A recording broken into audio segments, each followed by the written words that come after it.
to get PLAs put through? Why do they have President Obama sign it as an executive order? It's simple. They can't compete.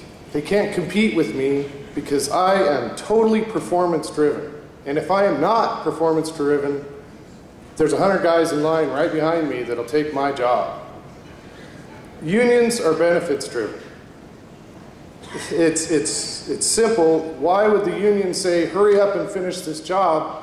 They make money every day that a union guy is on the job. They want that to stretch out as long as possible.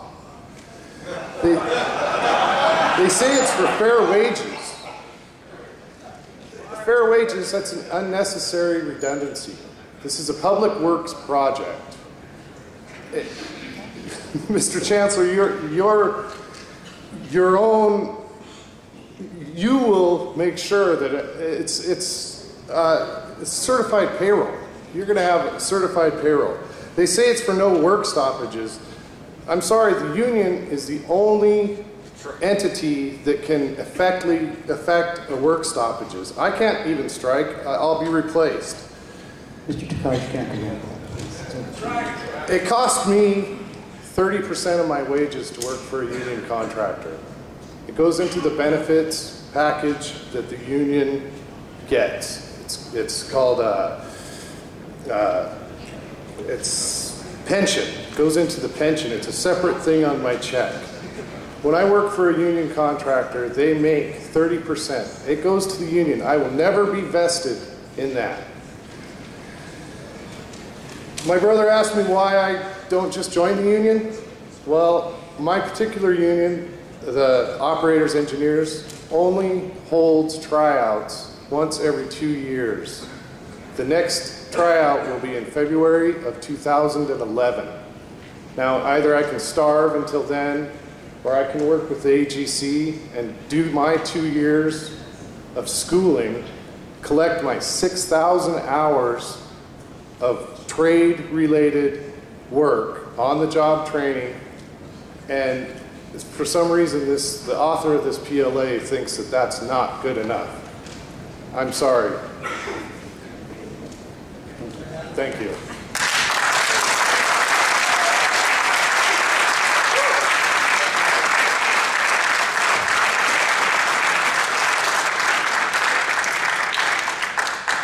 Dan Mays. Chancellor, board members, staff, thanks for doing this tonight. It's a tough job, I know. I'm here tonight to clear up some misconceptions you may have about the Rialto Unified PLA. At the time it was adopted, I was a proud member of that Board of Education. That PLA ended when the project was done. That's the way these things work. And I might add that it ended ahead of schedule and under budget. Okay? ABC, when they organized their troops to testify against it, they brought a number of contractors in. All of them were from out of the area except one. One local contractor actually testified against the PLA. They all swore before God and witnesses that they would never, under any circumstances, work under a PLA. Guess who wound up hanging the steel on that project? The one local contractor who testified against the non-union contractor who testified against it. Okay? Some of the practical impacts of adopting the PLA were we found that the quality of the bidders that we got was much greater. Those fly-by-night outfits, those who expected to make their profit from charging extras, who routinely violate labor laws, safety laws, prevailing wage laws, they didn't even bother to bid on this job because they knew that those things would be monitored and enforced. Okay, because of the enhanced quality of the contractors we attracted, 90% of the change orders that came through on this project were in the district's favor. Most of those were initiated by those contractors on the job. The 10% that were to increase the cost came from my facilities division, and because of the extra money that we found by these savings, we could enhance the quality of the materials that were used, expand the scope of the project. When it came to hassles over mistakes that were made on the job, and they happen on any construction project, we did not have to take these contractors to court to sue. They worked willingly and cooperatively with us to correct those matters. One of the important aspects of it for me, last sentence, one of the things that was of importance to me in adopting this project was the social justice aspect of it.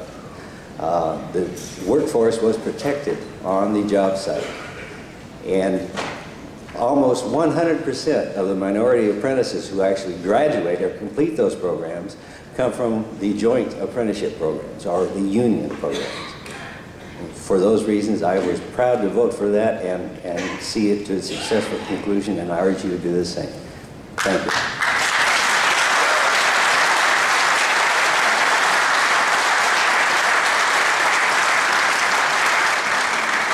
Good evening, board members. My name is Ray Levangie. I'm the business manager, financial secretary of the Plumbers and Pipe Fitters, Local 398. I cover this area, San Bernardino, Riverside County.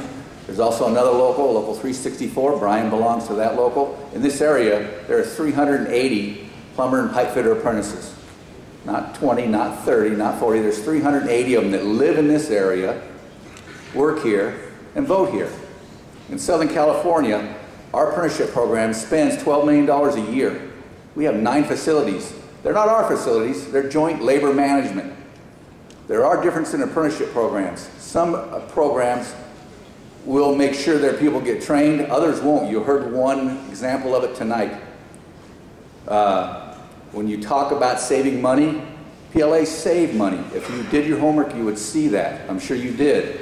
I run a program where I give apprentices to anybody that asks. Doesn't make a difference in union, non-union, I'll send them an apprentice.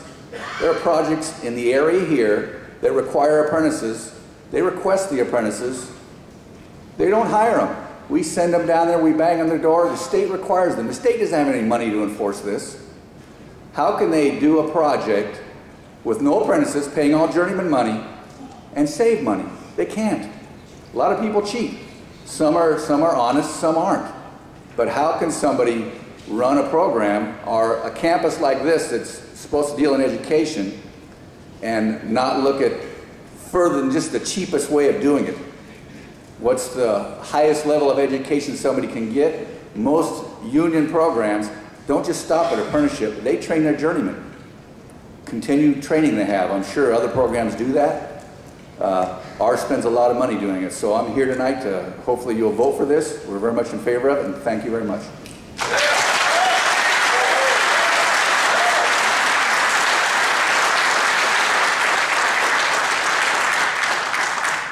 I'm down to the last stack. In this order, Alex Lopez,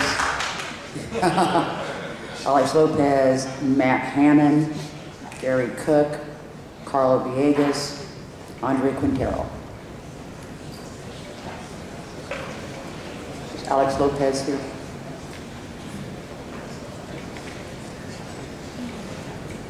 Is Alex Lopez here? Okay. Next will be Matt Hannon.